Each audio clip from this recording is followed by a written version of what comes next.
ఇక్కడ ఇంకోటి దానికి అడగాల్సిన అవసరం లేదు. ఓకే విజయ్ కుమార్ గారు ఏమంటారు?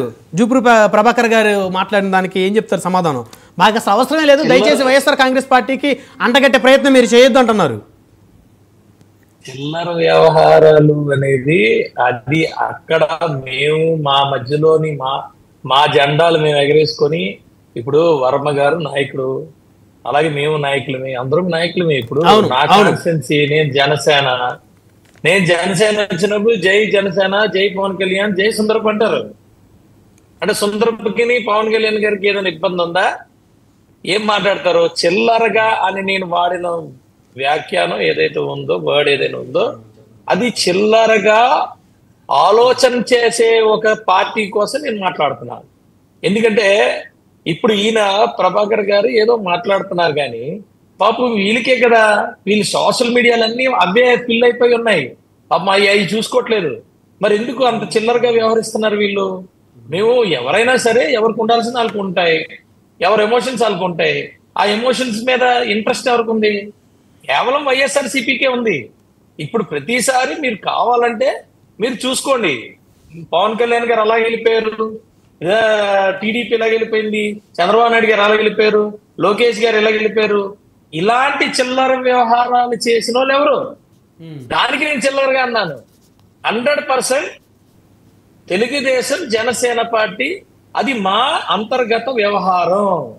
మేమేమైనా మాట్లాడుకుంటాం, మేమేదైనా చేసుకుంటాం.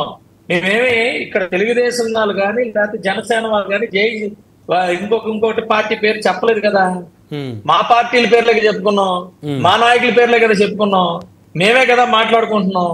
వీళ్ళకి ఎందుకంటున్నా, వీళ్ళు సోషల్ మీడియాలకు కానీ, వీళ్ళు ప్యాంప్లెట్ పేపర్లకు కానీ, వీళ్ళు వెనకాతలు వచ్చే సాక్షి టీవీలకు కానీ వీళ్ళకి ఎందుకంటున్నా నేను దాన్నే చిల్లర వ్యవహారం అంటున్నా. అది చిల్లర వ్యవహారం. ఎవరైనా చేసుకోవచ్చు. ఇంకొకటి, ప్రతి కాన్స్టిట్యున్సీలో, అవునండి ప్రతి కాన్స్టిట్యున్సీలో ఉంటాయి, ఒక పార్టీలోనే ఉంటాయి. మీ పార్టీలో లేవా? మీ సుబ్బారెడ్డిని మీ విజయసాయి రెడ్డి కొట్టుకుంది లేదా? దానికోసం ఒకరి మీద ఒకరు కంప్లైంట్లు పెట్టుకుంది లేదా? మీ ఎంపీలు ఇక్కడ ఉన్న ఎంపీల మీద కంప్లైంట్లు ఇప్పించుకొని వెనకాతల నుంచి పేపర్లకు ఇచ్చుకునే సాంస్కృతిక సాంప్రదాయం మీలో లేదా? మీలో మీరు కొట్టుకుంది లేదా? అందుకే ఇంకా దారుణం ఏంటంటే, చెల్లి మీద మీ నాయకుడే కదా, సొంత చెల్లి మీద మాట్లాడింది, సొంత తల్లి మీద మాట్లాడింది మీ నాయకుడే కదా, కోర్టుకి మీ నాయకులే కదా. నేను అంటుంది ఏంటంటే కాదు ప్రభాకర్ గారు ఉండండి. ఇప్పుడు ఆయన ఎంత డీసెంట్ గా మాట్లాడారో అంత డీసెంట్ గా నేను మాట్లాడుతున్నా. ఆగలేకపోతే ఎలా? ఆయనకి ఆగాలి కదా, నేను ఆగాను కదా. ఆయన మాట్లాడినంతసేపు మాగాను. బ్రదర్ మీరు మధ్యలో మాట్లాడదు. డోంట్ డీవియేట్ మీ. నేను అంటుంది ఏంటంటే, ఒక పార్టీ వ్యవహారంలో మనం మాట్లాడకూడదంటే మాట్లాడకూడదు. మీ మధ్యలో ఉన్నది అది మాటికి. ఇప్పుడు వచ్చేసరికి రెండు పార్టీల వ్యవహారాలు, ఒక కాంగ్రెస్ కి పిల్ల కాంగ్రెస్ అయినా వైఎస్ఆర్సీపీ కాంగ్రెస్, ఈ రెండు పార్టీల్లోని ఇద్దరు నాయకులు కొట్టుకుంటున్నారు. అవి బయటకు వెళ్తున్నాయి. కానీ వాళ్ళిద్దరు అన్నా చెల్లెళ్ళు.